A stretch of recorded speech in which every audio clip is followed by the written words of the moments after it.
अस्सलाम वालेकुम, welcome to critical care nursing with Aqsa. So आज हम डिस्कस करेंगे about IPSGs।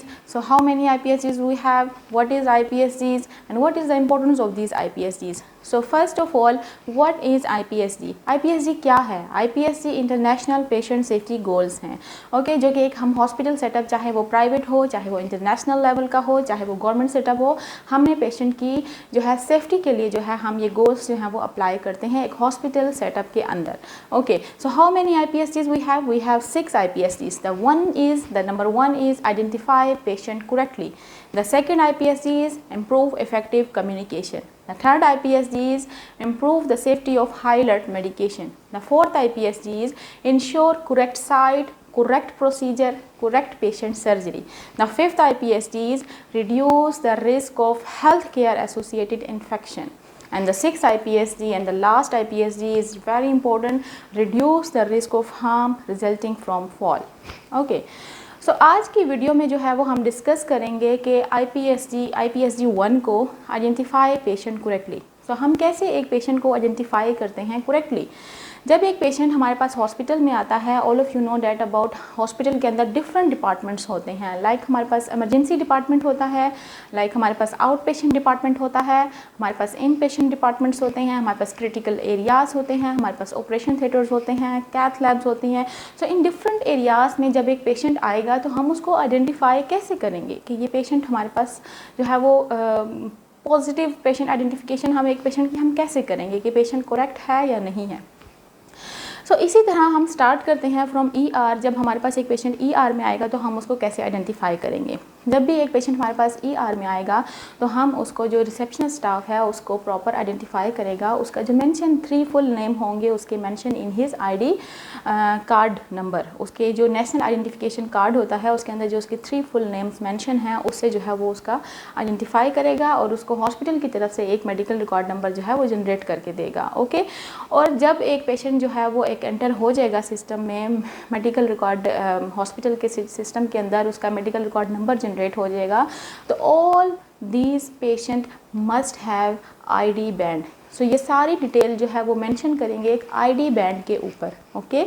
So ID band जो है आफ्टर डैट जो है उस पेशेंट को जो है वो ID बैंड वियर करवाएंगे, ओके।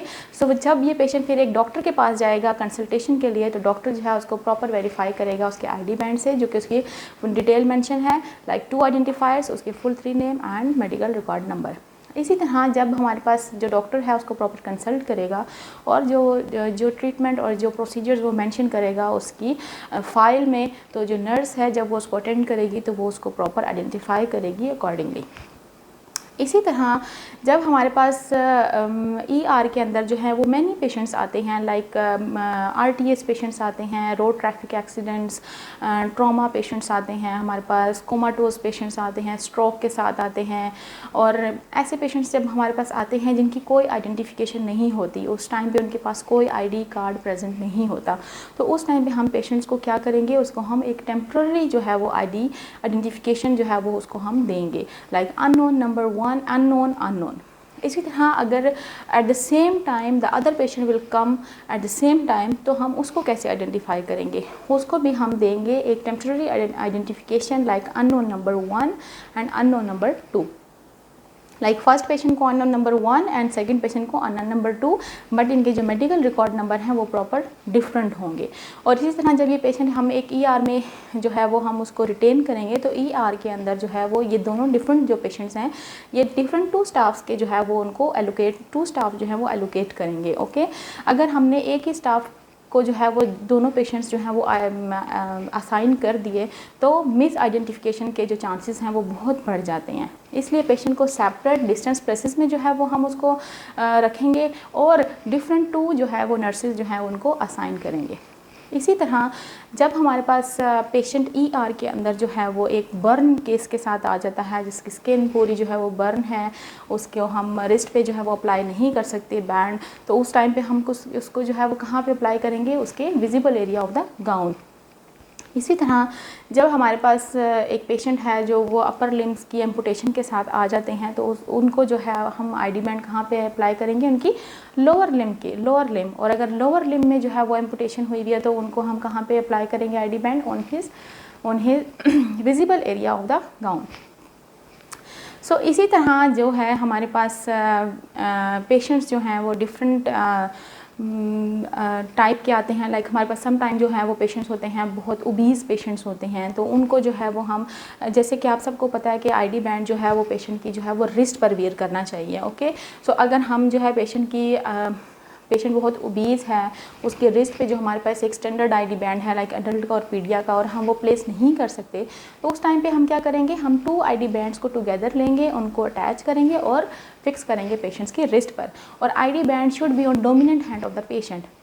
डोमिनेंट हैंड किस लिए कि जब हमारे पास सम पेशेंट्स होते हैं बहुत रेस्टलेस होते हैं, एजिटेटेड होते हैं, तो उस टाइम पे ऐसे पेशेंट्स को जो है वो उनको रिमूव करने में आईडी बैंड जो है वो डिफ़िकल्ट होगा, तो पेशेंट का जो आईडी बैंड है वो उसके इंटैक्ट रहेगा उसकी रिस्ट में। और इसी तरह अगर हमारे पास कॉन्शियस अलर्ट पेशेंट्स हैं तो उनको हम प्रॉपर जो है वो एजुकेशन देंगे, उनको टीचिंग देंगे कि इस आईडी बैंड की क्या इंपॉर्टेंस है, इसके ऊपर क्या डिटेल मेंशन है। ये प्रॉपर जो किसी भी प्रोसीजर से बिफोर हमने जो है ये आपकी आइडेंटिफिकेशन जो है वो हमने प्रॉपर चेक करनी होती है। और इसी तरह जो है वो अलर्ट जो कॉन्शियस पेशेंट्स होते हैं वो इस बात का बहुत ख्याल रखेंगे और वो अपने आईडी बैंड को रिमूव नहीं करेंगे, और जब भी आप कोई प्रोसीजर करेंगे तो वो आपको जो है वो बताएंगे। इसी तरह हमारे पास ओपीडी डिपार्टमेंट है। ओपीडी डिपार्टमेंट के अंदर हमारे पास जो है वो आपको पता है सब पेशेंट्स जो होते हैं वो कंसल्टेशंस के लिए आते हैं, तो उसमें हर पेशेंट को जो है वो आईडी बैंड जो है हम वियर नहीं करवाते। तो उस टाइम पे हम एक पेशेंट की कैसे आइडेंटिफिकेशन करेंगे, उस टाइम पे हम पेशेंट का जो रिसेप्शनिस्ट स्टाफ है वो पेशेंट का प्रॉपर जो है आइडेंटिफाई करेगा। पेशेंट का जो मेंशन होते हैं 3 full name in his ID card number, जो उसकी नेशनल आइडेंटिफिकेशन कार्ड नंबर होता है उसके ऊपर जो उसके मेंशन होती है फुल 3 नेम, एंड हॉस्पिटल का जो मेडिकल कार्ड नंबर वो जनरेट करके देंगी। इसी तरह जब वो पेशेंट डॉक्टर के पास जाएगा कंसल्टेशन के लिए, तो डॉक्टर जो है उसको प्रॉपर वेरीफाई करेगा सिस्टमेटिकली इन द सिस्टम जो मेंशन है मेडिकल रिकॉर्ड नंबर और फुल 3 नेम जो उसके मेंशन है उसके आईडी कार्ड के ऊपर। सो उसके अकॉर्डिंगली जो है वो डॉक्टर उसको मेंशन करेगा। इसी तरह दूसरे हेल्थ केयर वर्कर्स भी इसको ऐसे ही मेंशन करेंगे। लेकिन सम पेशेंट्स जो है वो हमारे पास ओपीडी डिपार्टमेंट्स में आते हैं जिनकी जो है वो प्रोसीजर्स होते हैं, ठीक है, लाइक एंडोस्कोपी प्रोसीजर हो गया, लाइक डायलिसिस हो गया, like some radiological procedure like CT scan हो गया और एमआरआई हो गया, जिसमें उनको मिनिमल सिडेशन की नीड होती है। तो अगर ऐसे पेशेंट्स हमारे पास कोई आए हैं ओपीडी डिपार्टमेंट में जिनको किसी मिनिमल सिडेशन की नीड है, तो ऐसे पेशेंट्स को हमने जो है अप्लाई करना है आईडी बैंड। ऐसे पेशेंट्स के साथ मस्ट भी जो है वो आईडी बैंड होना चाहिए।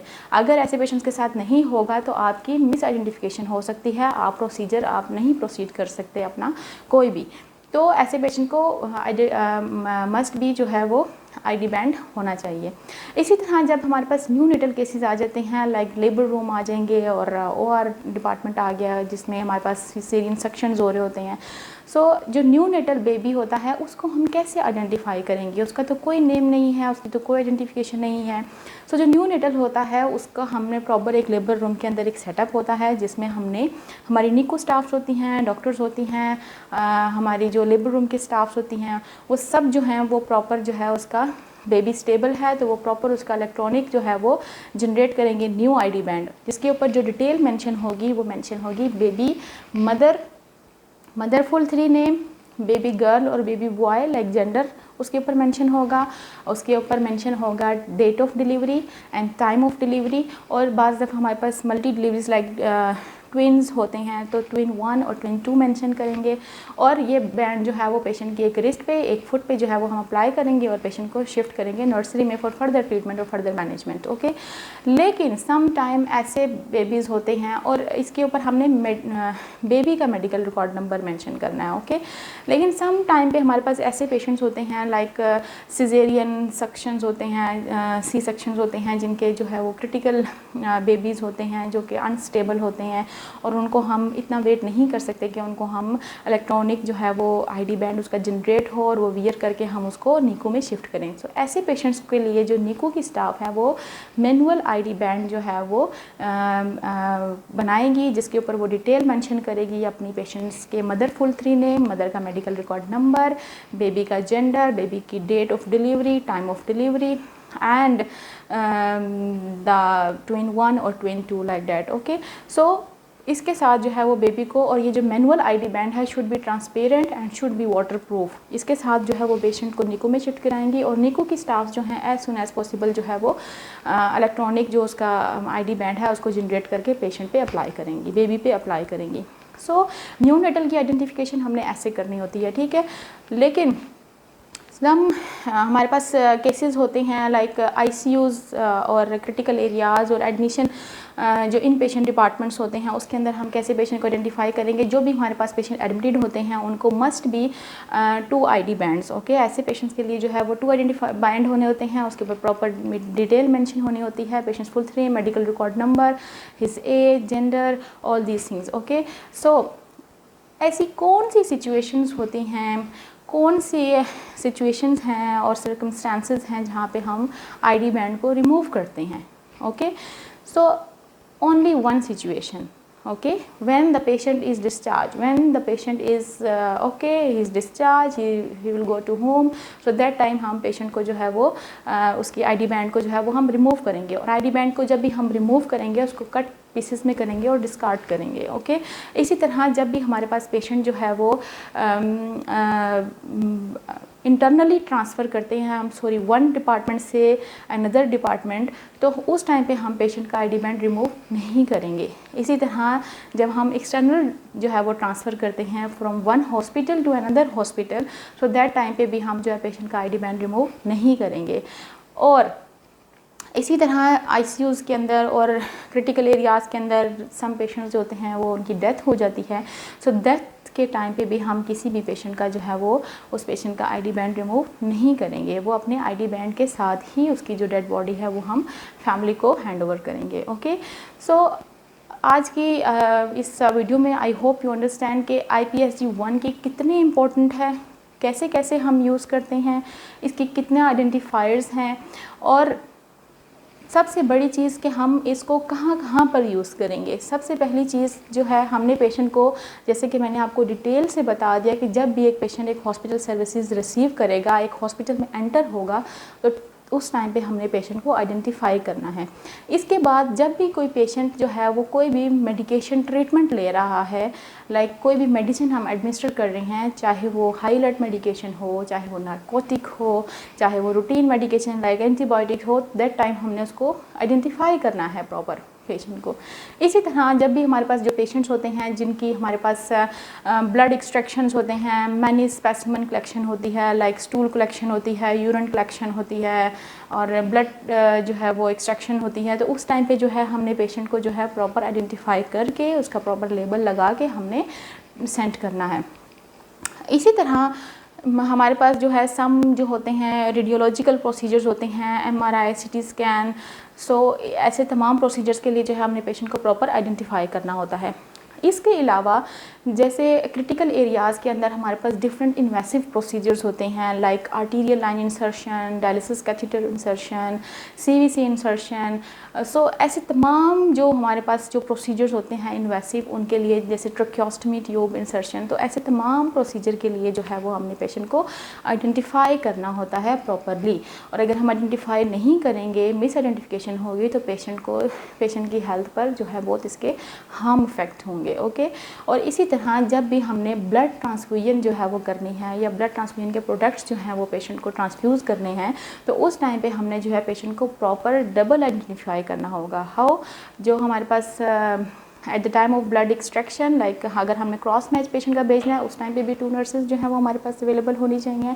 और ड्यूरिंग द जब हम ब्लड जो है वो रिसीव करेंगे, उस टाइम पे भी जो है हमारे पास एक डॉक्टर, फिजिशियन और रजिस्टर्ड नर्स जो है वो उसको प्रॉपर आइडेंटिफाई करेगी और इंडिपेंडेंट डबल चेक करेगी। उसके बाद जो है हम पेशेंट को ब्लड ट्रांसफ्यूजन करेंगे, ओके। लाइक हमारे पास एक ER में पेशेंट आया है, ही इज़ वेरी क्रिटिकल और उसका बहुत ब्लड लॉस हो गया है, और हमें फ़ौरन से ब्लड बैंक से जो है वो ब्लड आ गया, और हमारे जो सीनियर्स हैं उन्होंने कहा कि चलो ये ट्रांसफ्यूज़ कर दें।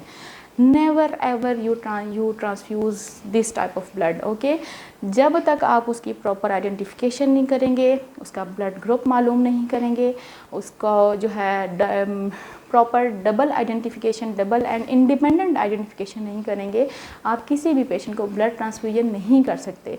Not only the PRBC and the blood products जो है वो आप ट्रांसफ्यूज नहीं कर सकते। Okay, so it will cause harm effect, more harm effect और more hazardous effect on the patient health. Okay, so इसी तरह जो है आई होप कि आप सब ने जो है वो अंडरस्टैंड कर लिया होगा कि हमारे पास जो है वो IPSG 1 की कितनी इम्पोर्टेंट है हमारी एक हॉस्पिटल सेटअप के अंदर। एक पेशेंट की सेफ़ और सिक्योरिटी सर्विसेज अगर हम पेशेंट को प्रोवाइड करेंगे तो उसमें एक कितनी इम्पोर्टेंट है IPSG 1 की। सो इसी तरह जो नेक्स्ट IPSGs हैं वो मैं अपनी नेक्स्ट वीडियोज़ में जो है वो इंशाल्लाह डिलीवर करूँगी और एक्सप्लेन करूँगी आपको, और आप मेरे साथ रहिएगा and subscribe my channel. Thank you.